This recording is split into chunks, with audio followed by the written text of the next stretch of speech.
And good evening. It is a gorgeous night in the Northwest. Beautiful It is. day. I don't know if it Beautiful. could be better. What is it, like about 75 to 80 degrees? Yeah. Not I a don't think even cloud. got 80, I don't think. Yeah, Yeah. not a Mid cloud in the 70s. sky. This Gorgeous. this is the kind of night where I I want to get in my car and just roll down the windows and Mm-hmm. drive. There's a place called Pete's Mountain. Those of you who Mm-hmm. aren't in this area probably don't know what that is, but it's just right on the south side of West Lynn, and you can drive up there and just look out in the valley and down on the river, and it's beautiful, and it's such a wonderful time to like open up the windows and look around and just Yeah. really enjoy where we live. And I don't know where you've lived. Have you ever lived outside of Oregon? Briefly, yes. So, Seattle area. No, that doesn't count. Because Seattle No, is the lesser version of Portland from it my really perspective. is. Yeah. Yeah. I've spent a month in Kazakhstan.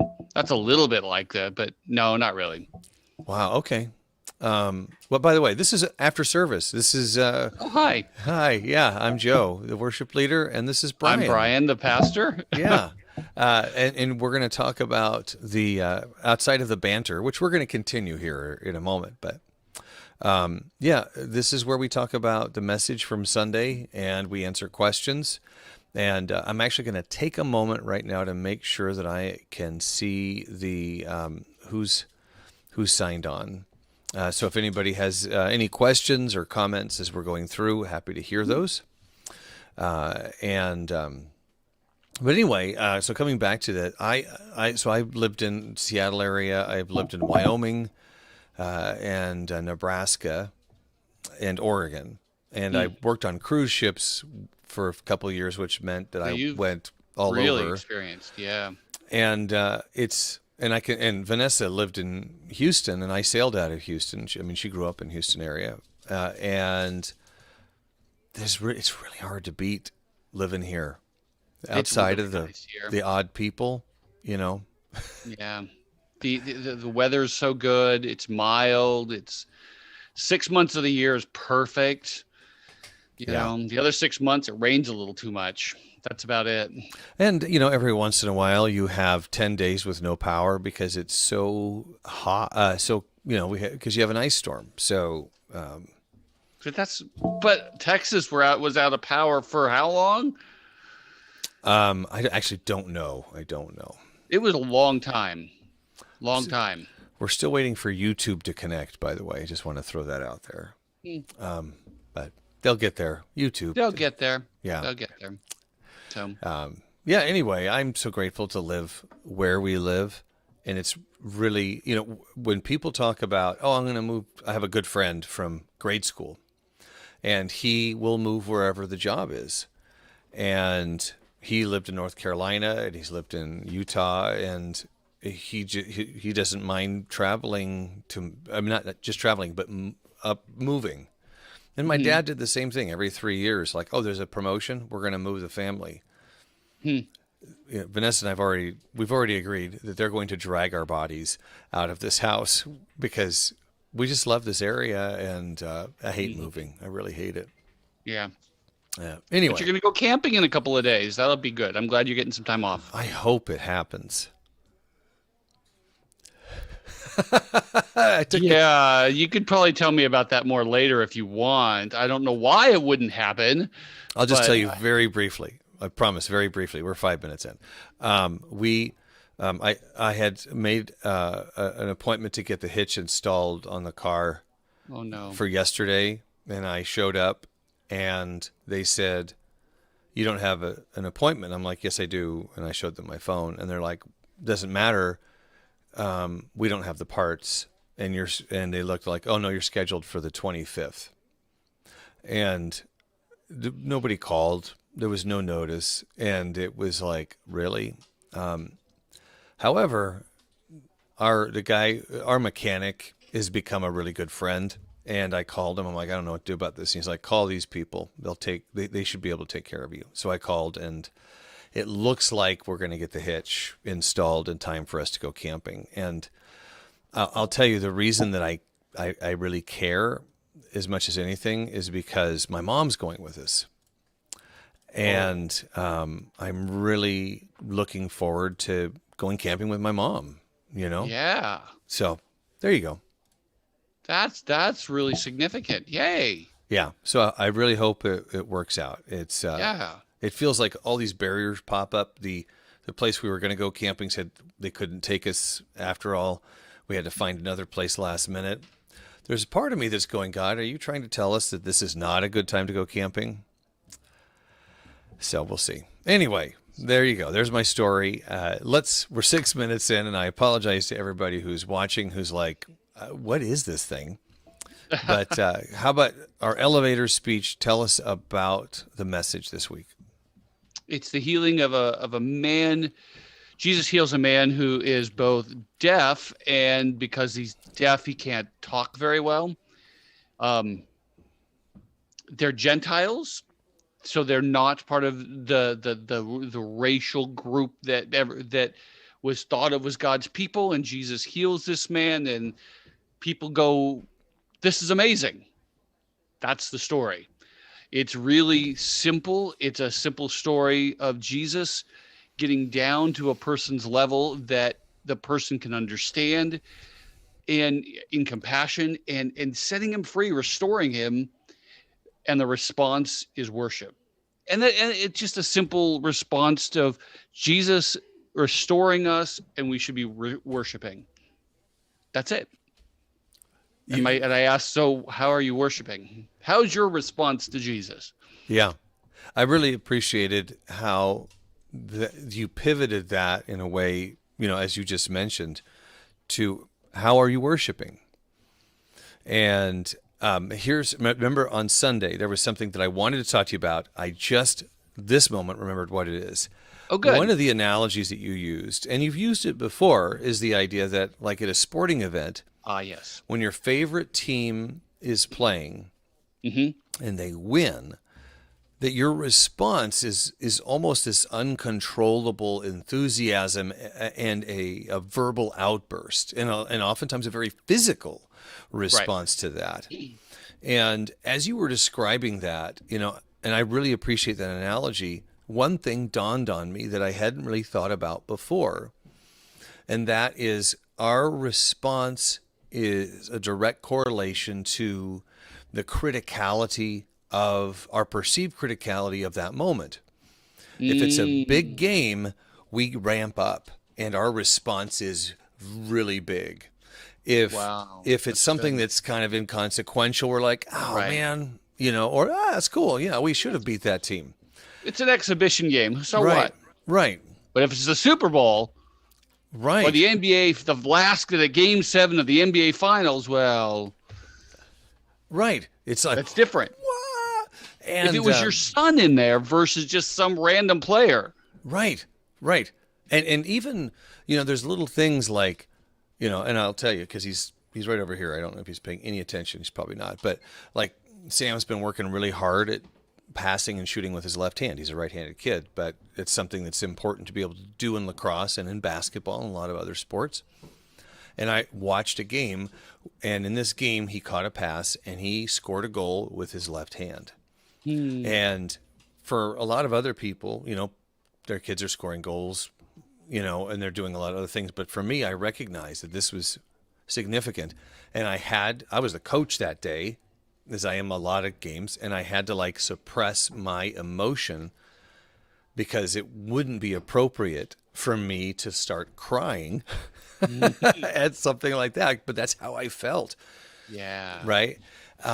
So when you are speaking to people in the message and saying, our response should be in a similar vein. Right. If you bring in that, what's the consequence? What's the urgency of this particular moment and how do we respond, that if you consider what is at stake, which is eternity, Right. that is there anything that is more critical than that? And if we place these kind of events in the proper context, then that would be the biggest, most Right. extraordinary response that you could ever see. And I think that I miss that. I'm not even going to project that on anybody else. No, I think That, you're normal. yeah, it's for some reason, watching an ultimately inconsequential sporting event. And I'm not taking anything away from sports. I love watching sports. I really enjoy But that. But, at the end of the day, at the end it's of the just a month, game. it's just a game. It's not eternal. Right. And I really, I pray that we can figure out a way, or that God will bless us in such a way that we can view these things in the proper context and respond appropriately to them. So that was what I remembered that I really Oh wanted man, to that's share. great. Because our emotional response has to do with how we perceive the event. If the event is not that big of a deal, then your emotional response is minimal or nothing. But if it's significant, yeah. And so that's really helpful. I'm just thinking about what you just said is maybe part of our problem, why we're not more passionate about Jesus, is we don't think it's actually that big a deal. Right. Yeah. Well, Well, it's like, oh yeah, someday, whenever it is, and I happen to die, well then I'm going to be fine. But I'm not going to die today. I got all my life today. I got tomorrow, next week, next year, next decade. Yeah, right. whatever. Right. That's about it. It's well, it reminds me of that old, quote or whatever that, youth is wasted on the young kind of thing, is that and I can attest that it's accurate, that the true perspective of the value of a life or your life doesn't really settle in until you are on the other side of that hill and you're going, wow, what a fool I was. Why did I Yeah. make those choices? And you can't, there's very few people that can receive that kind of stuff and go, oh, I should do better. And I think it's very similar as we're considering eternity. It's like, well, I'm going to live, I got another 50, 60 years that, Right. I'll get that figured out at some point. It reminds me of that magician. I think Sean Peller. No, you're thinking of, not Sean Penn because he's an actor, but yeah, Right, from right. Penn I'm and not getting the Teller name right. that, I can't remember his first name, but here's Vanessa real quick. Penn and you don't know, Gillette Penn. That's it. Gillette Penn, yeah. Right. Who, as an atheist, definitely very much not a Christian, was said, if you really actually believe this stuff that people are going to go to hell if they don't come to believe in Jesus, then why are you not telling people about this? This is like the most significant thing possible. Do you just hate people? Is that your problem? Why you don't want to tell people? I mean, I'm paraphrasing him, but that he gets the significance of what's going on. Yeah. What we actually say we believe. Yeah. But for us, it's like, oh yeah, we believe that. It's like, I'm actually offended that you're not trying harder. Right. He's offended that we're not trying harder. Right. And I really appreciate that perspective. He's right. And I think that really ramps up the urgency, I'm going to use that word again, to find innovative, creative, deliberate ways to engage with people that are not within our own Christian culture. Yeah. And I say that as somebody who's convicted of that fact. I think I even prayed about that on Sunday, that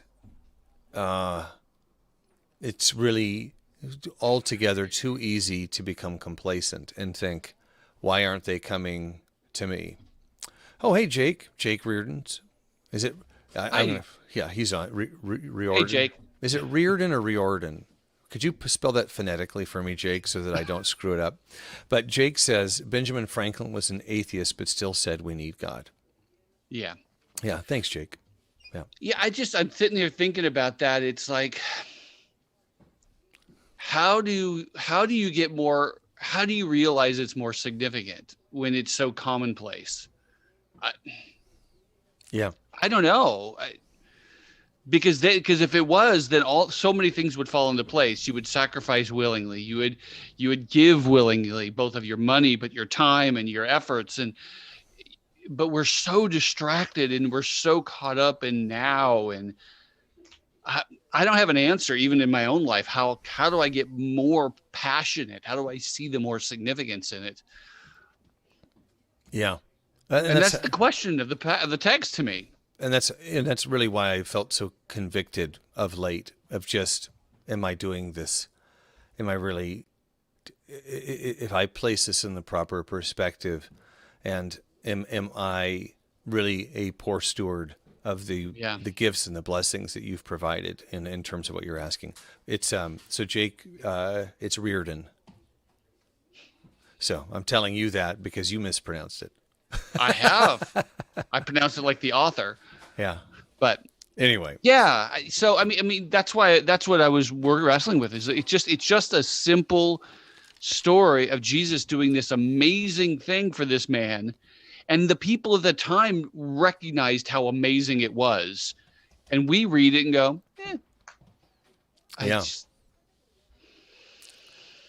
Yeah. I suppose if you were a Patriots fan and you became one maybe 7 years ago, you'd be like, of course we're going to win.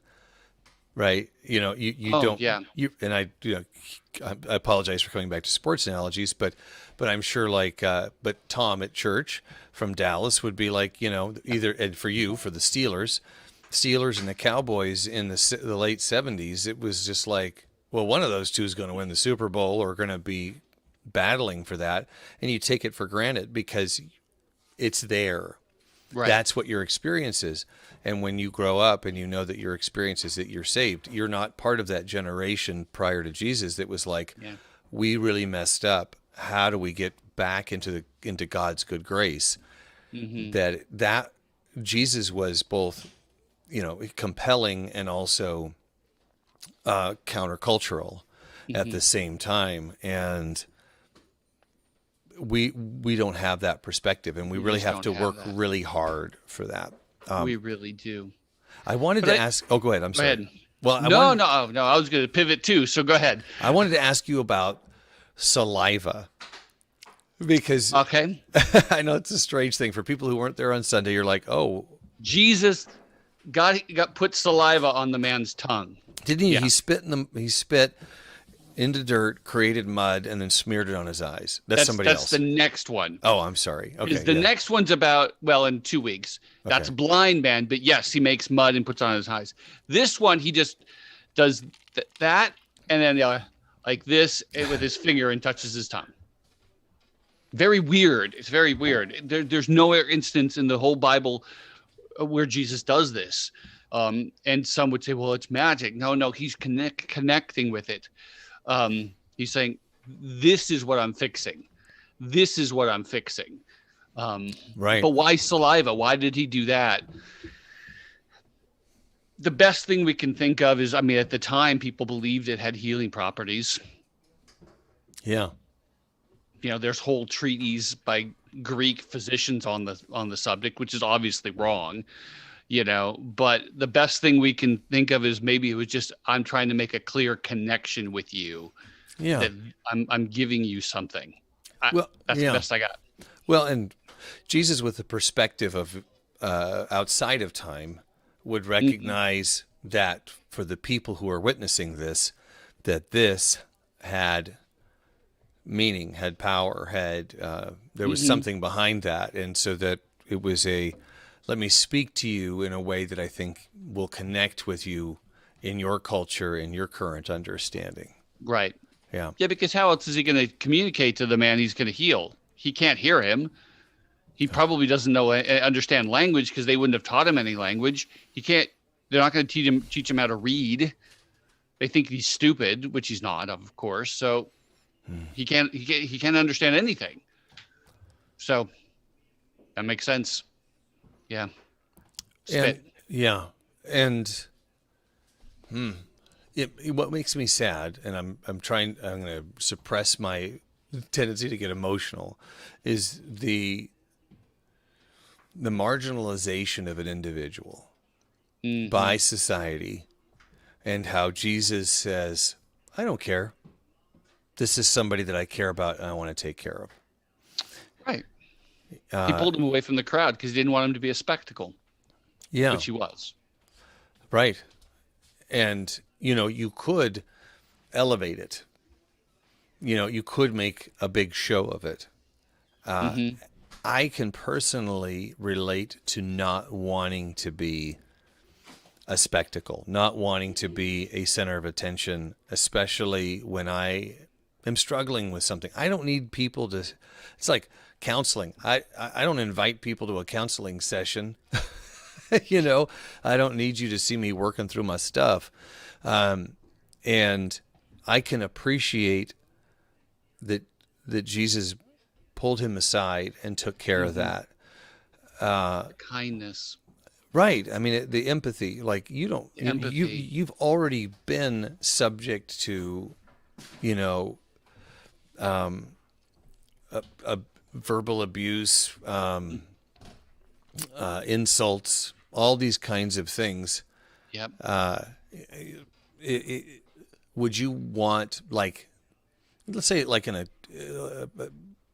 sixth grade, right? And you're a kid who's really struggling with something, and the teacher had a way to help you connect with something.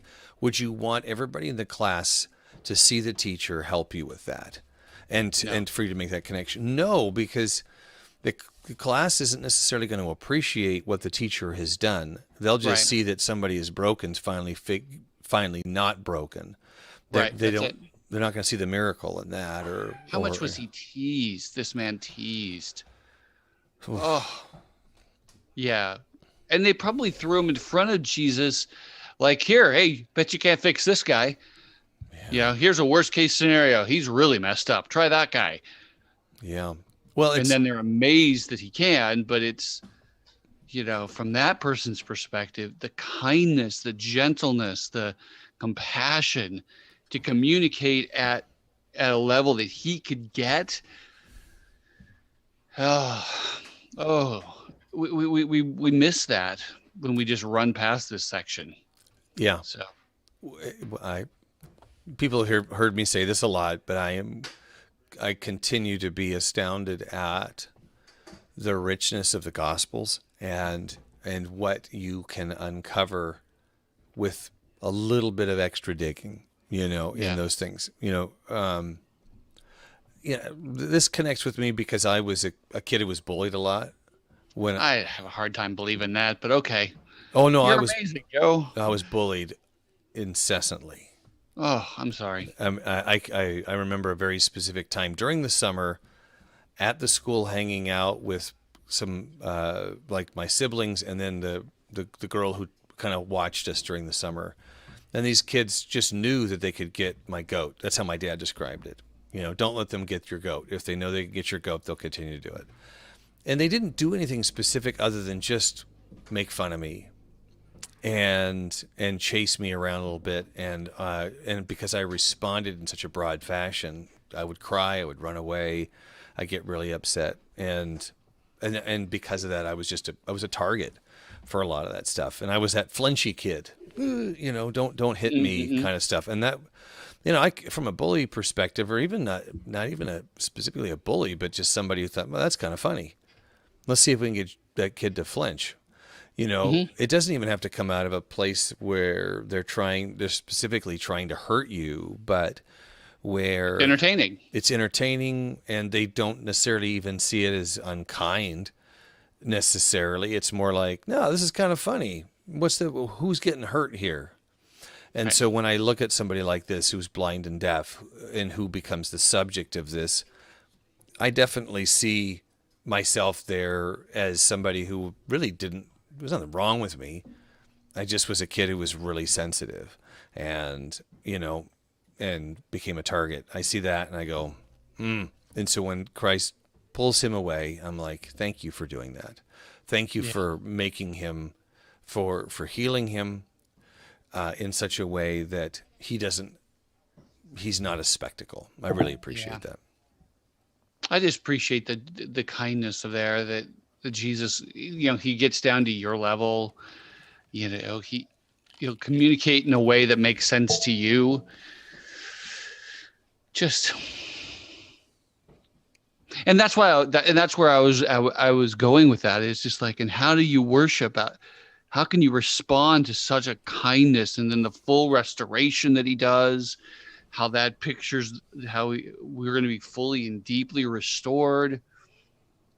I use the worship analogy of sports, and I've used it multiple times because I get pushback sometimes with people saying, well, I'm just not very visible when, demonstrative.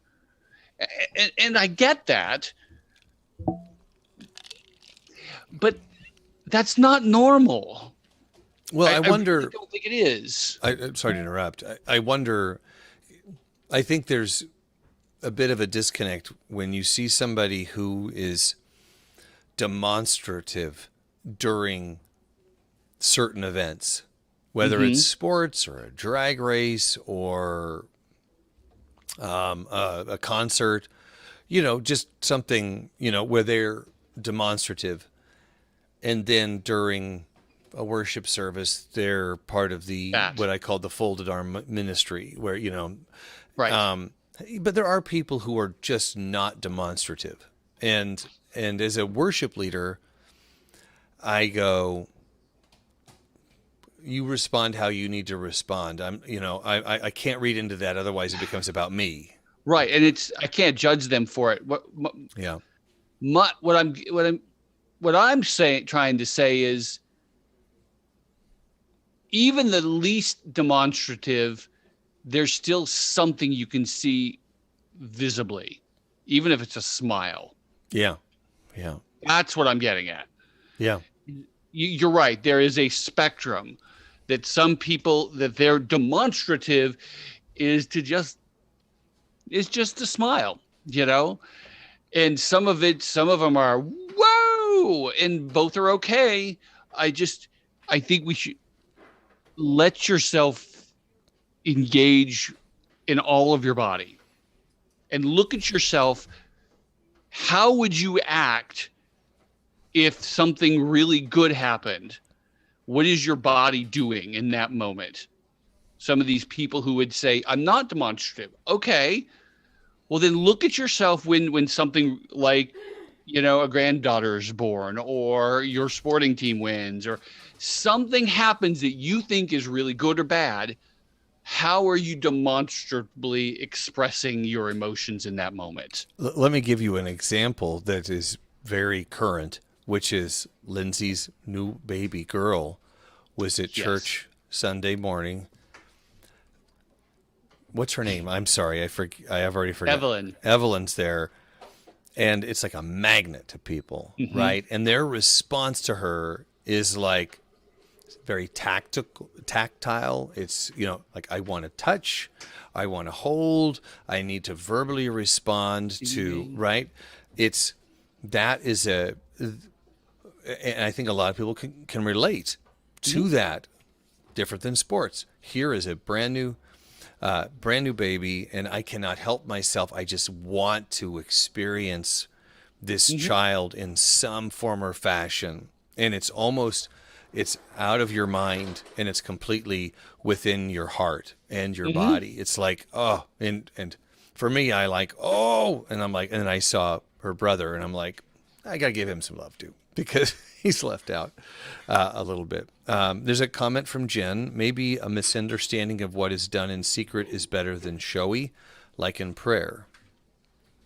Oh, okay. Yeah. Yes, that's a good point. And I think you and I have had a lot of talks about this, Joe. We have a lot, I think we have, but there's new people involved. I think and help me out with this, but here's my thought is on one hand, you need to do what you do in worship and not care. Well, is that the right word? Not do it for the appearance of other people. Yeah. It's aware of how it affects them, but not care. Yeah. I think about it like when people raise their hands in worship, like you go to a church where people are very demonstrative, and you almost feel a pressure, like if I'm not demonstrative, then am I really worshiping?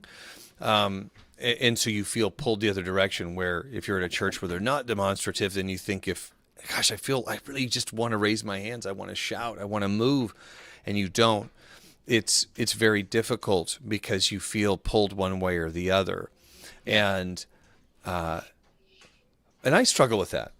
I really do. You know, when I am attending a service or a worship concert or something like that, there's a surrender that occurs for me to say, I'm not going to worry about what other people are doing. This is about me and my Savior and how I respond to Him.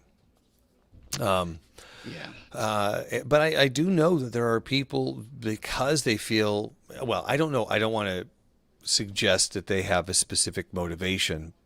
I think there must be people who are responding in such a way because they think it's either expected for them to do so, and maybe some people like the attention of seeing somebody who is really engaged in worship. Right. And I think the answer is be your authentic self as you worship, and try not to be a distraction, and also try not to let what you consider other people find acceptable to influence how you worship. Right. And this actually, and this applies in not just how you sing in a worship service, but everything we just said applies to everything from evangelism to going out and serving people. You're doing it for Jesus. You're concerned about how people are around you, but that is not dictating your behavior. Yeah. Other people don't dictate your behavior. Your relationship with God does. And that's how you that's a maximum for how you worship in Sunday morning and how you serve in the world. Because it's both worship. Yeah. It's not more holy to worship in private versus in that. The issue is why are you doing it? Yeah. That's the issue. Yeah. What's your heart leading? How's that relationship influencing how you respond? Yeah. That's a great question, Jen. Thanks. Thanks, Jen. And also, I want to just, because we're wrapping up, there was a comment from Jake. I think it's like sports athletes. When we show our humility, we truly realize His greatness and that of others around us. We appreciate those athletes so much more when they verbally lift up their teammates. Oh, yeah. Yeah. And it's rare, unfortunately, today. Yeah. We should be watching Premier Lacrosse League. It happens all the time. Oh, plug them in. Well, watch Steph Curry. He picks up his teammates. How's that? Oh, Steph Curry's awesome. Yeah. No, he's obviously a good man. And I appreciate him, even if he has that weird golf show. It's a great golf show. It's hilarious. Yeah. All right, folks, we're a little over our time, and I have nachos and the final episode of Loki to watch, which apparently is very good. So I'm going to sign off. You can stay on if you want, Brian. Are you done? No, I'm good. I hope everybody has a good weekend, and we're going to talk about how the disciples just don't get it. Yeah, I can relate to them. I can absolutely relate. All right, folks, have a good weekend, good week, whatever else. You'll see me on Sunday. I may not be there. Take care, everybody. Take care. Bye. Bye.